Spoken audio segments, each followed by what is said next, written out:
Magandang araw, Lubowans. Narito na ang mga latest mula sa Bayan ng Lubo. Ito po ang Lubo Tanglaw TV News Update. Muling binuksan sa publiko ang Boss of Business One-Stop Shop para sa mas mabilis sa pagpoproseso ng renewal at aplikasyon ng mga bagong permit ng mga businesses dito sa ating bayan. Muling binuksan sa publiko ang Boss of Business One-Stop Shop bilang tulong sa ating mga kababayan na nagpoproseso ng permit para sa mga lokal na negosyo.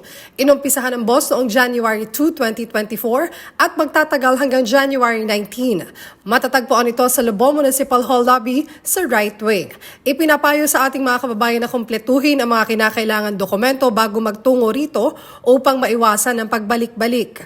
Layo ng Boss na mapabilis at maayos na maipatupad ang Ease of Doing Business at Efficient Government Service Delivery Act. Sa pamamagitan naman ng Municipal Agriculture Office, ipinamahagi ng Department of Agriculture Region 4A ang 20 baka sa mga miyembro ng Havelipa noong nakaraang linggo, December 28, 2023 sa tanggapan ng Pambayang Agrikultur sa Barangay Poblasyon. Dumalo sa pamamahagi si Acting Municipal Administrator Randy De Torres at Executive Assistant Sir Lindy Cureg.